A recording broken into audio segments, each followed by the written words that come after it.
Arthur ஒரு கொடூரமான ராஜா. உலகத்தை தன்னோட இரும்பு பிடியில வச்சு ஆட்சி பண்ணாரு.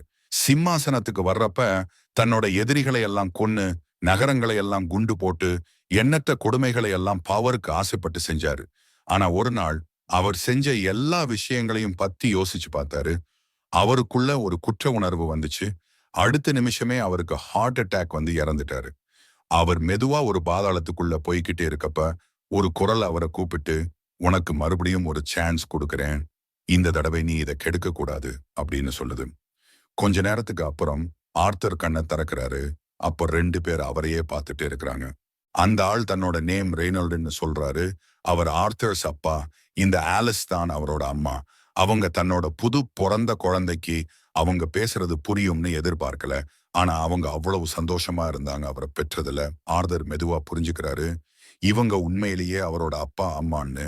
அவர் இப்போதான் ஒரு நிமிஷத்துக்கு முன்னாடி பிறந்தாரு. அவர் மறுபடியும் ஒரு குழந்தைன்னு நம்புறது அவருக்கு இன்னும் கஷ்டமா இருக்கு.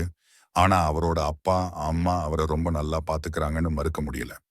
மொத்தத்துல அவர் ரொம்ப சந்தோஷமா தான் இருக்காரு. ஆனா அவர் இன்னும் ஒரு குழந்தை உடம்புல மாட்டிட்டு இருக்கிறது அவருக்கு பிடிக்கல. அவருக்கு ஒரு பெரிய தலை இருக்கு, பேச முடியல. ஒவ்வொரு சில மணி நேரத்துக்கும் தானாவே டயப்பர்ல மலம் போயிருது. அதனால எல்லா கண்ட்ரோலையும் இழந்துட்டாரு. ஆனா அப்புறம் தன்னோட இப்போதைய சூழ்நிலையை விட இன்னும் விசித்திரமான ஒன்னை அவர் கவனிக்கிறாரு. ரெய்னால்ட் தன்னோட கைக்குள்ள சக்தியை செலுத்துறதையும் ஒரு பெரிய கல்லை துண்டு துண்டா உடைக்கிறதையும் அவர் பார்க்கறாரு. ஆர்தர் ஆச்சரியப்படுறாரு. ஏன்னா இது அவருக்கு தெரியாத ஒரு பவர்.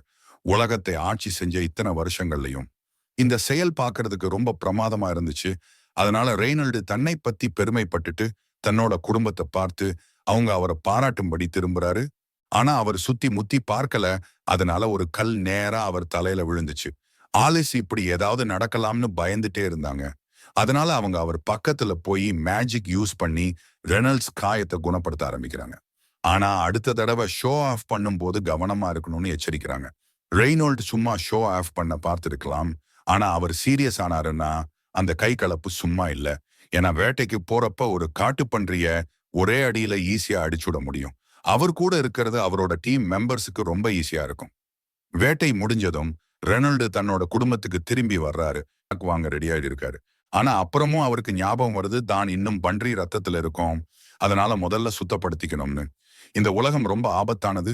அதனால மக்கள் தங்களை பாதுகாத்துக்கிறதுக்கு ஆயுதங்கள் வச்சிருக்கிறது சாதாரண விஷயம். 2வது, இந்த உலகத்துல சுதந்திரமா வாழணும்னா சண்டை போட கத்துக்கணும். இப்போ ரெய்னால்டு திரும்பி வந்ததும் ஆலிஸ் ஆர்த்தரை தூங்க வைக்கிறதுக்கு நேரம் வந்துருச்சுன்னு சொல்றாங்க.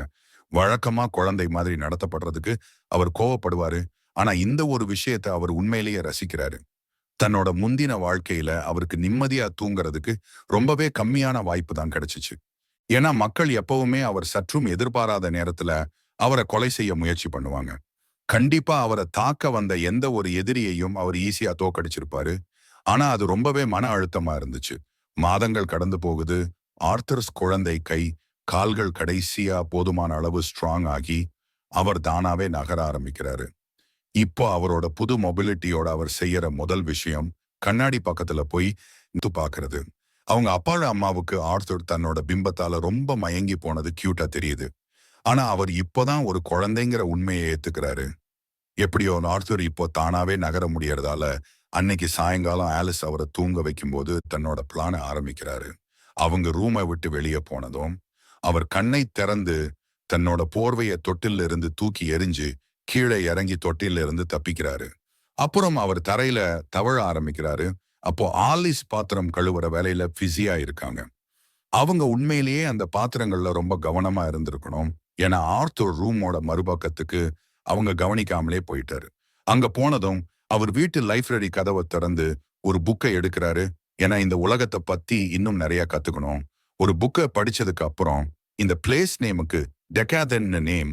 இது 3 ராஜ்யங்களா பிரிக்கப்பட்டிருக்குன்னு அவர் தெரிஞ்சுக்கிறாரு. த டார்ஃப் கிங்டம் பெரிய ஒரு ராஜாவால் ஆளப்படுற மனிதர்களோட ராஜ்யம். ஆனா இங்க யாரும் நகரங்களை குண்டு போட்டு ஆக்கிரமிக்கல. ஆர்தர் இன்னும் நிறைய தெரிஞ்சுக்க விரும்புறாரு. அதனால இன்னொரு புக்கை எடுக்கிறாரு. அது அவருக்கு ரொம்ப தேவையான பதில்களை கொடுக்குது. இந்த உலகத்துல டெக்னாலஜி லெவல் ரொம்ப கம்மியா இருக்குன்னு ஆர்தர் கவனிச்சிருந்தாரு. அதுக்கு காரணம் மேஜிக் இருக்கிறது தான். மக்கள் தன்னோட உடம்புக்குள்ள இருக்கிற மேனாவை கண்ட்ரோல் பண்றது மூலமா மேஜிக் யூஸ் பண்ண முடியும். இது சாதாரண விஷயம் இல்லைனாலும் மேஜிக் இந்த உலகத்துல வாழ்க்கையோட ஒரு பெரிய பகுதி. மக்கள் மேஜிக்கை 2 வழிகள்ல யூஸ் பண்ணலாம். ஆக்சுபேஷன் மற்றும் கான்ஜரிங். அக்கால்யூஷன் நம்ப முடியாத வலிமை, பாதுகாப்பு மற்றும் வேகம் கொடுக்கும். கண்ட்ரோல் பண்ணி அதை வச்சு அவங்க விரும்புற எந்த ஒரு விஷயத்தையும் கண்ட்ரோல் பண்ணலாம். இந்த உலகத்தோட மேஜிக் சிஸ்டம் பத்தி இதுதான் தகவல்கள். ஆனா ஆலிஸ் முன்னாடி யூஸ் பண்ண ஹீலிங் மேஜிக் பத்தி ஆர்தர் எதுவும் கண்டுபிடிக்கல. அதனால அவங்க ஒரு விதிவிலக்குன்னு அவர் நினைக்கிறாரு. ஆர்தர் பார்த்த வரைக்கும் பெரும்பாலான மக்கள் பருவமடையும் போது தன்னோட மேனவை வெளிப்படுத்துறாங்க. அப்புறம் அதை மேனா கோரன்னு சொல்ற ஒரு விஷயத்துல செலுத்தி அதை கண்ட்ரோல் பண்ண கத்துக்கிட்டு ஒரு மேஜ் ஆக முடியும். இது ஆர்தருக்கு புரியறது ஈஸி. ஏன்னா தன்னோட முந்தின வாழ்க்கையில அவர் தன்னோட உள் சக்தியான கீ மூலமா ஆட்சிக்கு வந்தாரு. அது மேனவை மாதிரியே தான் செயல்பட்டுச்சு. அதனால அவர் தன்னோட எல்லா சக்தியையும் ஒரு ரியாக்ஷனை உருவாக்க முடியுதான்னு பார்க்க முயற்சி பண்றாரு. அப்புறம் என்ன, அவரோட மேனா கோர் வளர ஆரம்பிக்குது. இது ஆர்தர்ஸ் வளர்ச்சிக்கு ஒரு பெரிய படி. இன்னும் எந்த ட்ரைனிங்கும் பண்றதுக்கு முன்னாடியே ஆலிஸ் கடைசியா அவரை கண்டுபிடிக்கிறாங்க. அவர் தொட்டில்ல இல்லைன்னு தெரிஞ்சதுல இருந்து அவங்க ரொம்ப பயந்து போயிருந்தாங்க. அதனால அவருக்கு எந்த காயமும் இல்லைன்னு தெரிஞ்சது சந்தோஷமா இருந்துச்சு. ஆனா அவரை தூக்கும் போது அவங்க அவரை பத்தி ஏதோ வித்தியாசமா இருக்குன்னு கவனிக்கிறாங்க. ஆர்தர் தன்னோட மலம் போயிட்டாருன்றதான். 2 வருஷங்கள் கடந்து போகுது. ஆலிஸ் ஒரு நாள் அவங்க டைரியில எழுதுறாங்க. ஆர்தர் ஸ்ட்ராங்கா ஆரோக்கியமா வளர்றதுக்கு ரொம்ப நன்றியோட இருக்காங்க. ஆனா அவர் பிறந்ததுல இருந்து ஒரு தடவை கூட சிரிக்கலன்னு கொஞ்சம் கவலைப்பட ஆரம்பிக்கிறாங்க. அப்போதான் அவங்க ரெய்னால்டையும் ஆர்தரையும் வெளியில பார்க்கறாங்க. ரெய்னால்டு ஆர்தருக்கு வாள் பயிற்சிகள் கொடுக்கற மாதிரி தெரியுது. ஆர்தர் ரொம்ப ஆர்வமா இருக்க மாதிரி தெரியுது. ஆனா ஆலிஸ் ஒரு 2 வயசு குழந்தைய ஆபத்தான குச்சியை சுத்தி போட அனுமதிச்சதுக்கு ரெய்னால்ட் ரொம்ப கோவப்படுறாங்க. இப்போ ஆர்தருக்கு புரிஞ்சிருச்சு ஆலிஸை கோவப்படுத்த கூடாதுன்னு. அதனால அவளை கோவப்படுத்தாம இருக்க கவனமா இருக்கணும்னு. வேற எந்த ஆபத்தான நடவடிக்கைகளையும் தவிர்க்க ஆலிஸ் ஆர்தரை ஒரு நாள் வெளியில கூட்டிட்டு போய் நகரத்தை சுத்தி காட்ட முடிவு பண்றாங்க. ஆர்தர் இதுல ரொம்ப உற்சாகமா இருக்காரு. ஏன்னா இது அவருக்கு இந்த உலகத்தை பத்தி மதிப்புமிக்க நேரடி தகவல்களை சேகரிக்க ஒரு வாய்ப்பை கொடுக்கும். பொதுமக்களுக்கு விற்கப்படுற ஆயுதங்களை பார்த்து இந்த தேசத்தோட டெக்னாலஜி லெவலை அவர் புரிஞ்சுக்கலாம். மேலும் அவர் இதுவரை பார்க்காத பல பொருட்களை பார்க்கிறாரு. எல்லாவற்றையும் விட ஒரு நெருப்பு மேஜிக் பண்றத பக்கத்துல இருந்து பார்க்கிறாரு. அதனால மொத்தத்துல இன்னைக்கு பயணம் அவருக்கு நம்ப முடியாத அளவுக்கு மதிப்பு மிக்கதா இருந்துச்சு. நாளோட முடிவுல ஆர்தர்ஸ் குழந்தை உடம்பு எல்லா நடவடிக்கைகளாலையும் சோர்வாகி தூக்க தடுக்க போராடுது. ஆலிஸ் வீட்டுக்கு வந்ததும் அவரை தூங்க வைக்க விரும்புறாங்க. இந்த புது வாழ்க்கை எவ்வளவு லிமிட்டடா இருந்தாலும் ஆர்தர் அன்பான அப்பா அம்மா கூட வாழ்ற வாழ்க்கைய ரசிக்க ஆரம்பிச்சிருக்காரு. தன்னோட கடந்த வாழ்க்கையில ஆர்தரை ஸ்பான்ல எந்த ஸ்டார்டர் கிட்டும் இல்லாம இறக்கி விட்டாங்க. அதனால அவர் தன்னோட குழந்தை பருவத்தையே ஒரு அனாதை இல்லத்துல கழிக்க வேண்டியதாச்சு. பெற்றோர் அன்பை அனுபவிக்கவே இல்லை. அதனால இது அவருக்கு ஒரு நல்ல மாற்றம். ஆர்தர் சீக்கிரமே ஆலிஸ் தோல்ல சாய்ஞ்சு தூங்கிடுறாரு. அதனால அவங்க அவரை தொட்டில்ல தூக்கிட்டு போறாங்க. அப்போ அவருக்கு எவ்வளவு பெருமையா இருக்குன்னு சொல்றாங்க. அவர் நிறைய கத்துக்கிட்டதுக்காக. அவர் படுக்கையிலிருந்து ஒளிஞ்சு போய் புத்தகங்கள் படிச்ச எல்லா நேரத்தையும் அவங்க கவனிச்சிருக்காங்க. வெளி உலகத்தை பார்க்க அவர் எவ்வளவு உற்சாகமா இருந்தாருன்னு பார்த்தாங்க. அதனால அவருக்கு அட்வென்ச்சர் குணம் இருக்குன்னு அவங்க நம்புறாங்க. அது ரெய்னால்டுட்ட இருந்து வந்திருக்கும்னு அவங்க நினைக்கிறாங்க. சீக்கிரம் அல்லது பின்னால ஆர்தர் உலகத்தை தனியா பார்க்க வீட்டுல இருந்து கிளம்ப விரும்புவாரு. தனிப்பட்ட முறையில ஆர்தர் இங்க அமைதியான வாழ்க்கை வாழணும்னு அவங்க விரும்புறாங்க. ஆனா எதா இருந்தாலும் அவரை சப்போர்ட் பண்ணுவாங்க. அடுத்த நாள் ஆர்தர் ஜன்னல் பக்கத்துல நின்னு ரெய்னால்ட் தன்னோட உடம்புக்குள்ள மானவை செலுத்த ஆரம்பிக்கும் போது ஆர்வமா பார்க்கிறாரு. கடைசியா தரையில இருந்து பாறைகள் பறக்க ஆரம்பிக்குது. ரெய்னால்ட் அதை உலகிலேயே பெரிய விஷயமா காட்டுறாரு. ஆனா உண்மையில அது ரொம்ப பரிதாபகரமா இருந்துச்சு. இதுதான் கான்ஜரிங்ல ரெய்னால்ட்ஸ் ஸ்கில்லோட லிமிட். ஆனா அதுக்கு காரணம் ரெய்னால்ட்ஸ் ஸ்பெஷாலிட்டி ஆக்மெண்டேஷன் தான்.